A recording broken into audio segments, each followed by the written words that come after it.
Bonjour à tous, bienvenue à cette séance extraordinaire du Conseil de la Ville de Longueuil. Nous sommes le 9 décembre, il est exactement 9h01. Je constate que nous avons quorum, donc je déclare la séance ouverte. Passons tout de suite à l'adoption de l'ordre du jour. Il est proposé de l'adopter tel que soumis. Magnifique, il fait l'affaire de tous. Nous passons à la période de questions du public. Nous avons reçu une seule question en ligne de M. Pierre Sénécal. Alors, comme à l'habitude, Madame la greffière, si vous permettez, je vais en faire la lecture. J'ai pris cette habitude maintenant. Alors, je cite M. Pierre Sénécal. Ça dit ceci. Le 16 mai 2023, le Conseil de Ville de Longueuil a voté unanimement 16 ententes avec divers organismes pour un montant de 400 000 $ dans le cadre du programme de soutien au développement social. Est-ce qu'il y aura un montant plus élevé pour le programme de soutien au développement social avec l'adoption du nouveau budget afin de tenir compte de la crise du logement et des besoins d'aide alimentaire? Voilà la question de M. Sénécal. Est-ce que nous avons M. Tabarrok? Allez-y. Oui, merci beaucoup, M. le Président. Le programme qui avait été créé à l'époque, juste avant les élections, était un programme de redistribution, donc un programme de subvention de 400 000 $. Ça a été créé une fois, ça a été décidé pendant... il y avait des applications, puis les organismes qui voulaient appliquer l'ont fait. C'était pour des maximums de 20 000 $. Et le tout a été transféré aux organismes. Ce n'était pas un programme qui était supposé être annuel. Par contre, on a remis beaucoup plus d'argent que ça en développement social. On est à plus que 1 million de $ en développement social. C'est 8 ressources qui travaillent à temps plein en développement social. On a payé à même nos poches à la Ville de Longueuil des ressources qui, normalement, devraient être payées par le conseil d'agglomération, par la Ville dans ses compétences d'agglomération. Donc, il n'y a absolument rien de gênant du côté de la Ville de Longueuil à ce niveau-là. On fait plus que le nécessaire. On l'a vu autant dans les médias, Catherine, qui a envoyé tous ces messages à la communauté pour dire que les villes, en effet, prennent beaucoup sur eux, alors que ce n'est pas nécessairement supposé être dans nos compétences. On a ouvert un nouveau centre d'hébergement il n'y a pas si longtemps. Donc, on a offert des locaux au centre d'hébergement dans le district de Rolande, qui a pu aussi aller faire du porte-à-porte là, pour l'ensemble des citoyens qui constatent l'ensemble des services qu'on offre à cette population très vulnérable. En plus de ça, M. le Président, pour ce qui est de tous les autres organismes, c'est plusieurs millions de dollars qui est donné de façon directe ou indirecte. On a un service complet là, qui ne fait que supporter les organismes. Donc, on est très, très fiers de tout ce qu'on fait en développement social à la Ville de Longueuil. Merci, M. Tabarrok. Voilà, donc ceci met fin à la période de questions du public. Donc, nous allons passer maintenant à la rubrique finance avec notre proposition de ce matin en 4.1, l'adoption de la partie du budget de la Ville visant ses compétences locales pour l'exercice financier 2025 et fixation de la dotation de chacun des arrondissements. Considérant que le document budgétaire qui est joint au sommaire décisionnel contient une correction par rapport au document qui a été soumis au comité exécutif le 27 novembre dernier, à la page 11, ça concerne les données comparatives pour l'année 2024 qui ont été rectifiées légèrement, qui est proposé d'adopter la partie du budget de la Ville dans ses compétences locales pour l'exercice financier 2025 et de fixer la dotation de chacun des arrondissements, comme vous l'avez mentionné. De décréter que le document explicatif de cette partie du budget soit publié dans le journal local diffusé sur le territoire de la Ville plutôt qu'à chaque adresse civique. On autorise également la greffière à payer les dépenses 2025 suivantes, c'est-à-dire la quote-part de la Ville à l'agglomération, la contribution au Conseil des arts, la quote-part de la Ville à la CMM, les dépenses dont le tarif est fixé ou approuvé par un organisme gouvernemental ou qui ne peuvent être obtenues que d'une seule source établie par un tel organisme. On parle par exemple des droits d'immatriculation, des frais de poste ou de l'électricité. On autorise également la trésorière à rembourser, à payer en fait le remboursement du service de la dette et les frais financiers.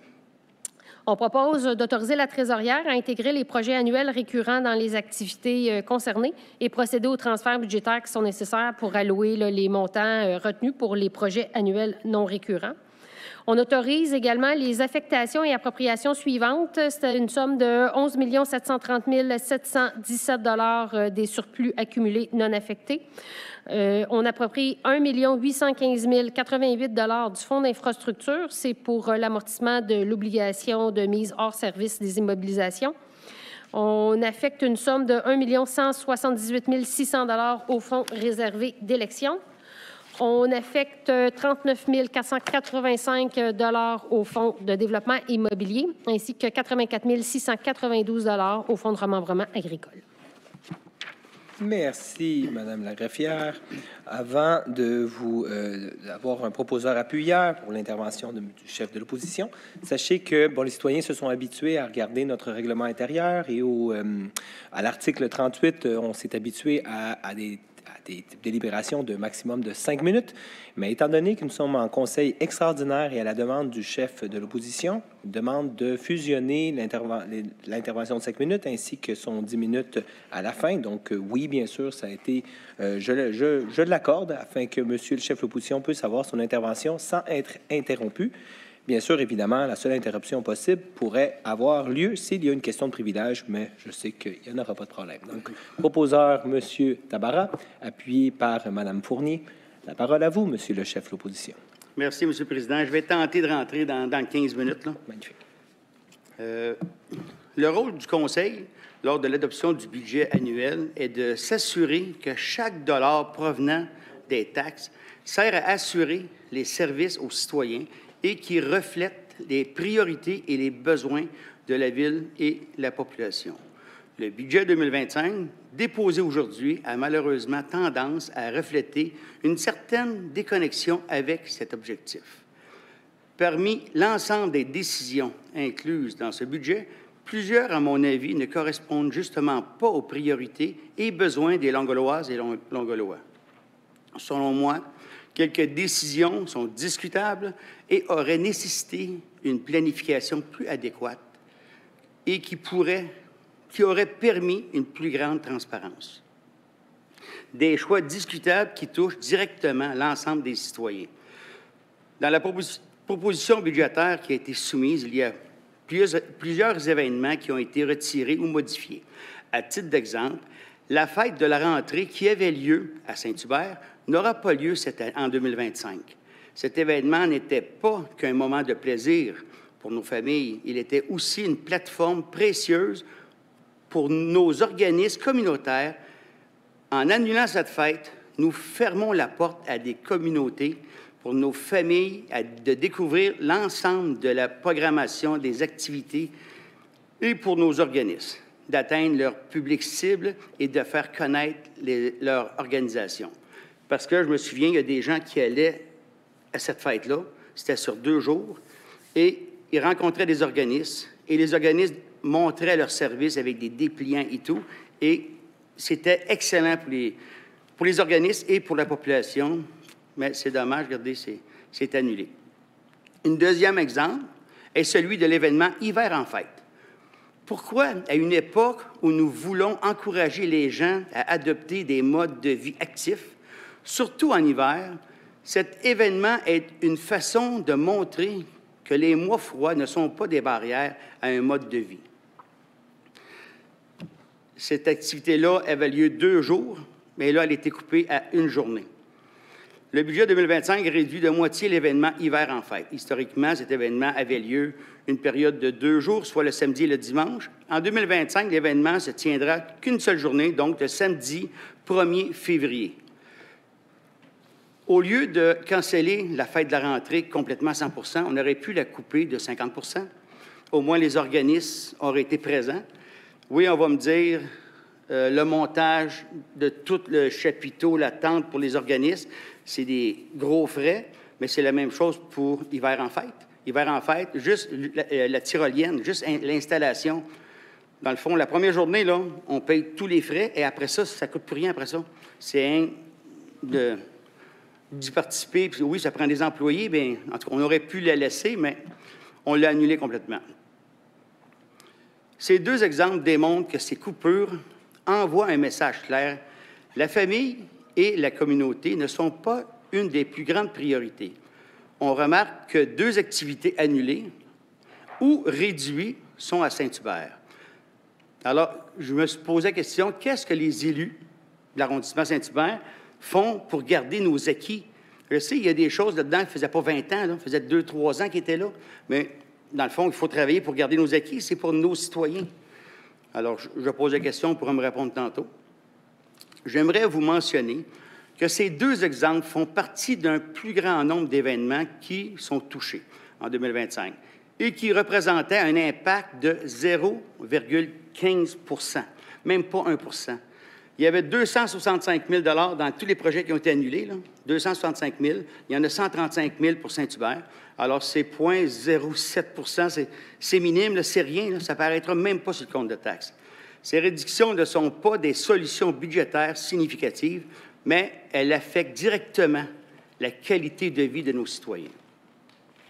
Pendant que nous coupons dans ces événements précieux, pour une partie de notre population, d'autres voient leur budget augmenter considérablement, voire presque une augmentation de 50 %. J'ai plusieurs exemples, mais je vais vous en donner seulement qu'un qui me vient vite. C'est le Lumifest qu'on a à Longueuil. De 2018 à 2023, il y avait un budget de 75 000 pour faire l'activité. En 2024, on a ajouté un 10 000 Et cette année, on augmente de 40 000 pour un total de 125 000 par année. Et ça, ce n'est pas juste pour cette année, c'est pour toutes les prochaines années. Où est la logique? J'ai regardé, et mon équipe a trouvé sur Internet, le Lumifest à Repentigny, là, grande nouveauté cette année, l'expérience Lumi Plus. À l'achat d'un bracelet à prix doux de 15 $, les festivaliers pourront bénéficier d'un accès privilégié aux installations et à la programmation et auront même droit à une consommation gratuite. C'est une nouvelle façon de ramasser des sous pour éviter de taxer la population. Alors, on aurait pu faire une chose comme ça. De même, on n'aurait pas à investir de l'argent pour ça. Pourquoi privilégier certains au détriment des autres qui rassemblent nos familles tout au long de l'année? Dans un autre domaine, Longueuil est la seule ville de l'agglomération à ne pas permettre l'utilisation de bacs pour les résidus verts. Seul l'usage des sacs de papier, qui ne résistent souvent pas quand il y a des belles températures de pluie et tout, là. Et c'est les seuls sacs qui sont acceptés, c'est en papier. Cette mesure aurait bénéficié à plusieurs citoyens, mais malheureusement, une étude complète n'a pas été effectuée afin de démontrer tous les bénéfices pour les concitoyens. Peut-être que la décision de ne pas aller de l'avant avec cette mesure repose uniquement sur le fait qu'elle a été proposée par l'opposition, mais j'ose croire que cela n'a pas été le cas. Mais j'ai entendu au travail des branches, quand on avait fait le dépôt, il y a des conseillers du parti de Mme la mairesse qui avaient aussi demandé d'avoir des bacs pour les déchets verts, pour les branches et tout ça, là. Et regardez, ça c'est arrivé à rien. Alors, j'imagine que ce n'était pas une mauvaise idée quand même, là. Mais toute l'agglo le fait, il y a juste nous qui le font pas. Un autre exemple de budget propose d'offrir des produits menstruels gratuits dans les bâtiments municipaux. C'est une belle initiative, mais elle relève davantage de la santé publique, une compétence provinciale.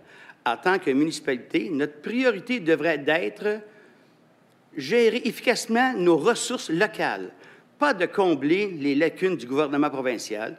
Nous devons faire pression. Excusez, on va effacer ça. Pression sur les... et non détourner des fonds municipaux qui sont déjà limités. Juste pour reprendre les mots de Mme la mairesse, chaque gouvernement doit prendre ses responsabilités. Alors, si le gouvernement prend ses responsabilités, donne ça aux bons organismes, alors cette année, on a investi 60 000 $, 10 000 juste pour cette année pour mettre des distributeurs et 50 000 par année par la suite. C'est quand même beaucoup d'argent que c'est le gouvernement qui devrait payer pour ça. Les serres, une gestion là, tardive et un manque de transparence. Nous savons que la surpopulation des serres est un problème depuis des années. Mais la présente administration en poste depuis 3 ans connaissait cette situation bien avant son arrivée. Pourtant, il n'y a fallu tout ce temps avant qu'un début d'action concrète ne soit réalisé.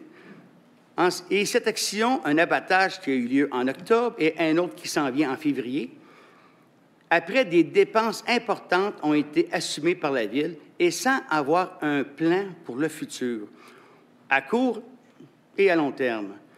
Nous ne savons même pas combien a coûté cet abattage, ni les citoyens, ni les élus, ou du moins l'élu de l'opposition ne le sait pas. Je ne sais pas s'il y a eu d'autres informations. Ce manque de transparence empêche une discussion éclairée et une planification budgétaire responsable. Le budget 2025 ne contient aucun poste budgétaire pour gérer ce problème dans l'avenir. Pas de budget pour la stérilisation, pas de budget pour contrôler les naissances des femmes au printemps, pas de provision pour éventualité pour des interventions qu'on aurait besoin. On sait qu'il y a un problème, on devrait le budgéter, pas le prendre toujours dans les excédents, parce que, je ne me trompe pas, on n'a jamais eu de budget pour ça. Et là, il faudrait en mettre un. On sait que le problème va venir cette année, va être là l'année prochaine, il va falloir le gérer d'année en année. Mais il faudrait faire un budget pour ça, mais on ne l'a pas fait. Comment prévoyons-nous empêcher que la situation vécue au cours des dernières années ne se reproduise? Cette absence de planification remet en question la gestion proactive de ce dernier, critique et l'importance qu'accorde l'administration à cette problématique, qui interpelle une bonne partie de la population longueuilloise et qui a terni l'image de notre ville.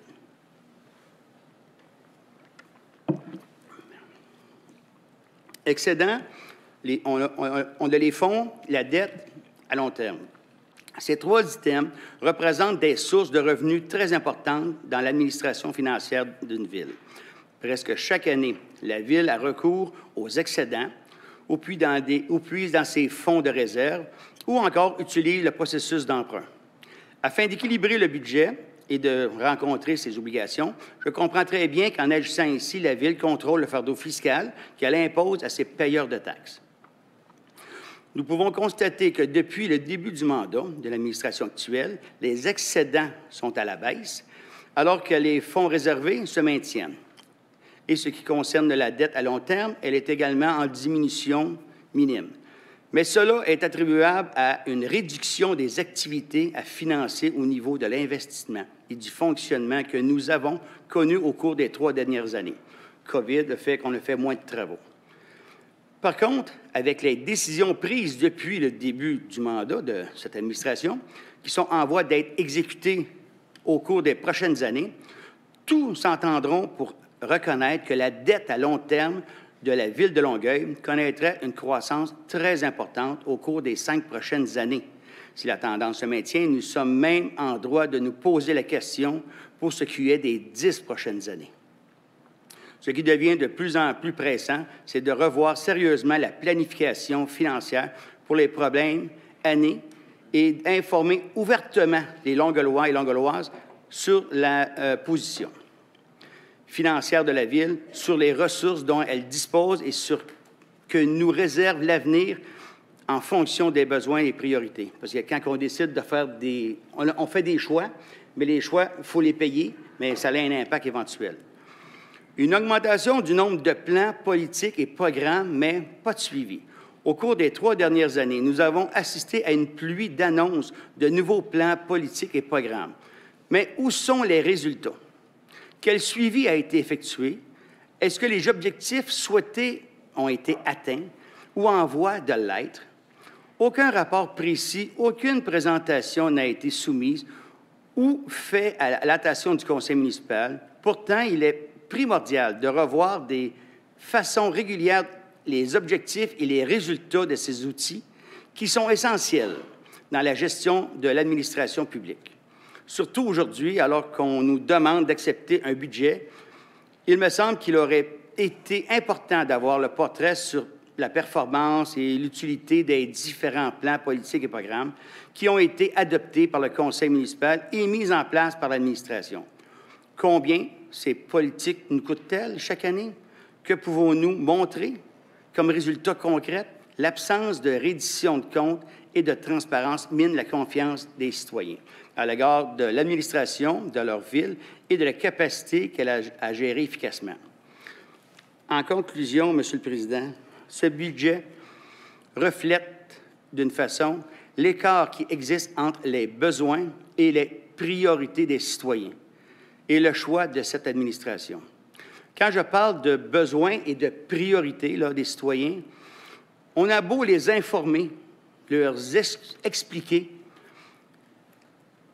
c'est quoi le problème, qu'est-ce qu'on pourrait faire. Le problème était causé par ci ou par ça. On peut les expliquer là, 25 manières. À un moment donné, il faut passer à l'action, puis vous vous souvenez de toute la belle phrase de la ministre Forget dans le temps. Elle est où la pépine? T'sais, les gens, ce qu'ils veulent, c'est des travaux pour corriger leur situation. Il faut investir et corriger le problème des inondations. On a eu une séance, il n'y a pas longtemps, il y a un citoyen qui est venu de la rue Pacifique, ça fait 10 ans qu'il demeure là. Ça fait 10 ans qu'il y a des problèmes, et lui, j'ai compris, c'était à la nappe phréatique. Il y a apparence de pluie, il faut qu'il reste chez eux, il ne prend pas de vacances, parce que s'il y a un petit orage, l'eau va monter dans son sol. Il y a 3 sortes de pompes, électriques à batterie, qui marchent avec l'eau.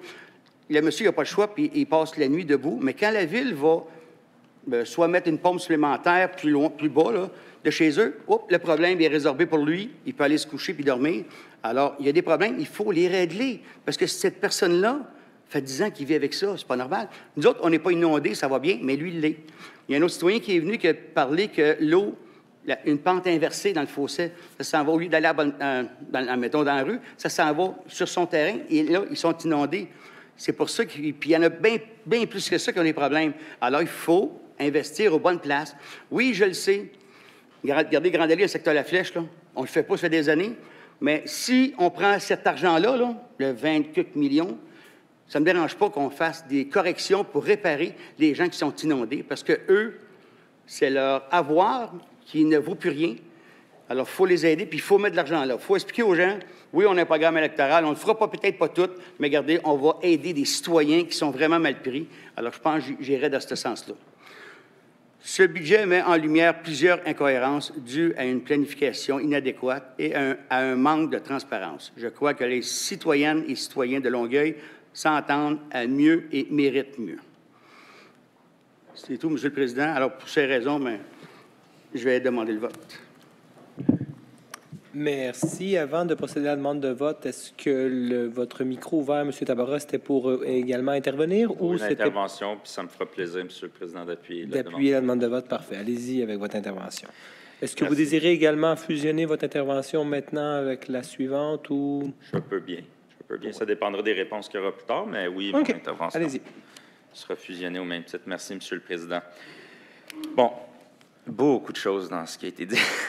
Écoutez, on a pris des bonnes notes sur comment gérer le budget pour les prochaines années. Mais, M. le Président, tout d'abord, je vais juste commencer par répondre pour ce qui est de la fête de la rentrée. La fête de la rentrée a été créée par notre administration lorsqu'on est rentré en poste. Puis, ce qu'on a fait cette année, comme on le fait à chaque année, c'est une révision des activités en fonction de l'achalandage. Donc, les activités qui ont de moins en moins d'achalandage, on les révise pour aller concentrer ces ressources-là dans les activités qui en ont de plus en plus.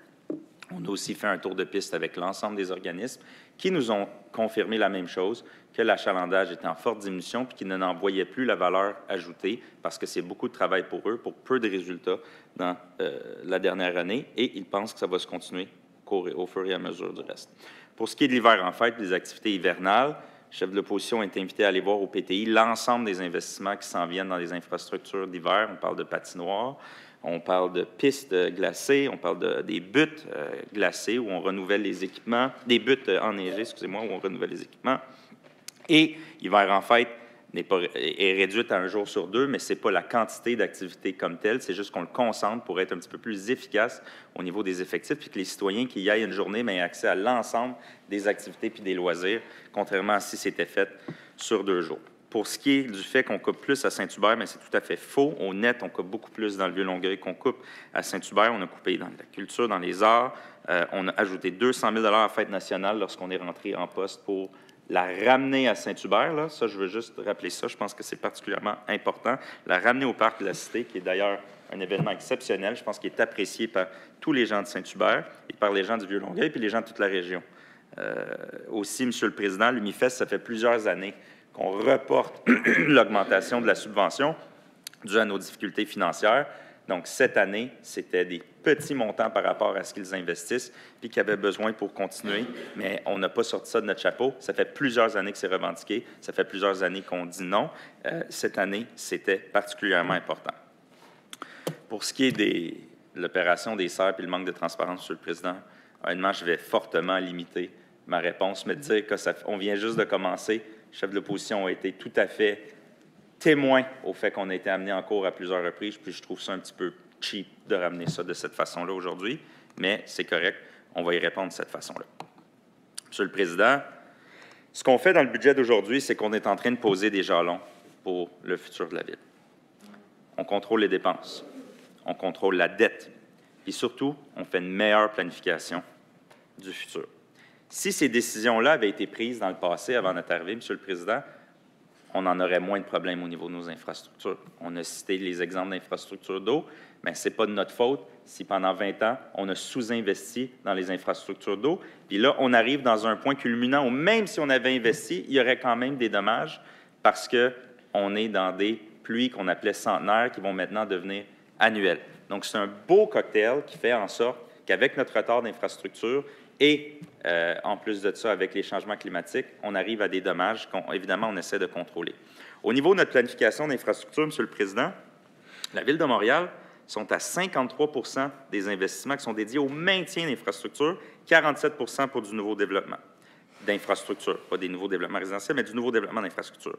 À Québec, 56 % à l'actuel, 44 % le futur. Laval, 65 % à l'actuel, 35 % le futur. Longueuil, 71 % d'infrastructures actuelles qu'on met d'argent dans le renouvellement et seulement 29 % dans les infrastructures futures. Fait que de l'argent qu'on met en maintien d'infrastructures, nous, on a pris la décision difficile comme administration, puis ce sont les futures administrations qui vont porter le fruit de ça, mais nous, on va faire un petit peu moins nos projets qu'on a à cœur pour aller mettre plus d'argent dans les infrastructures de base des citoyens. À l'agglomération, Monsieur le Président, c'est 82 % de la planification financière qui s'en va dans la réfection d'infrastructures actuelles.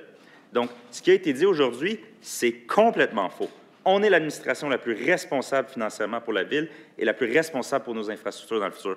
Tous les conseillers municipaux ici ont fait des choix difficiles dans leur district, puis je les en remercie. Puis la mairesse a eu le courage d'aller devant les caméras, année après année, pour expliquer ces choix difficiles-là, pour qu'on soit capable de mettre plus d'argent dans le futur de la Ville, puis que les enfants et les petits-enfants du chef de l'opposition vont avoir une Ville avec une meilleure qualité de vie et des meilleures infrastructures. Donc, ça nous fait plaisir, Monsieur le maire. Monsieur le Président, dans les circonstances, avec tous les défis que je viens d'énumérer, on a quand même réussi à maintenir une taxation en bas de l'IPC moyen là, de 3,5 % cette année, donc à 3,2 %. Ça fait 99 $ par unité d'évaluation. Et vu qu'on est dans une année drôle puis qu'on le sait que ça va être particulièrement difficile pour l'extrême, la plus touchée, on a pris la décision d'étaler le rôle pour diminuer l'impact pour les citoyens. Donc, dans l'ensemble des circonstances, là, on est dans quelque chose de particulièrement intéressant. Et, Monsieur le Président, c'est probablement le budget le plus responsable qui a jamais été adopté, qui va être adopté par la Ville de Longueuil. Monsieur le Président, on le sait, excusez-moi, je suis un petit peu interrompu. On est à un budget équilibré de 565 millions de dollars, Monsieur le Président. Les villes, comme ça a été mentionné par la mairesse à plusieurs reprises, ont l'obligation d'équilibrer leur budget. On ne peut pas faire de déficit, c'est illégal. Donc, dans des années où nos revenus n'arrivent pas au niveau de nos dépenses, comme ça a été le cas pour Longueuil dans les 7 dernières années, on est dépendant de la taxe de mutation puis donc des réserves. Cette année, on a réussi à réduire ça à moins que 12 millions de dollars des réserves. C'est miraculeux dans les circonstances. Ça s'est fait avec des choix difficiles. Moins d'embauches que prévu, beaucoup moins d'embauches que prévu.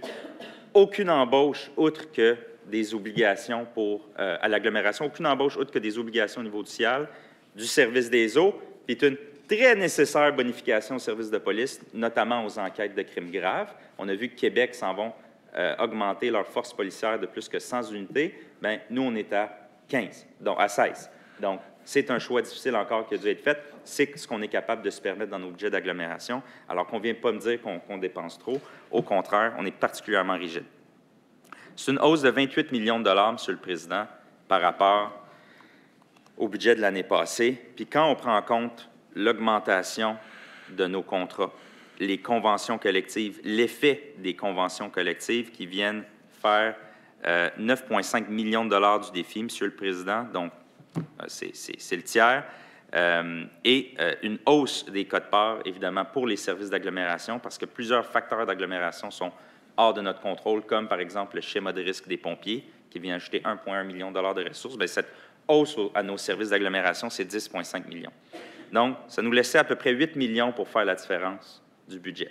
C'est facile d'aller dire, ben il aurait pu ajouter telle chose, ça fait 0,1 0,2 Sur un budget consolidé de 800 millions de dollars et 850 millions de dollars environ, bien, n'importe quel petit chiffre a de l'air n'importe quel grand chiffre a de l'air petit en comparaison du budget. Moi, je pourrais dire au chef de l'opposition qu'il y a un cabinet de 800 000 $, puis s'il en coupait la moitié, bien, ça ferait juste une différence de 0,15 Je ne dirais pas ça, évidemment, mais c'est facile de prendre n'importe quel chiffre, puis de le comparer à un budget consolidé, d'en faire la variation.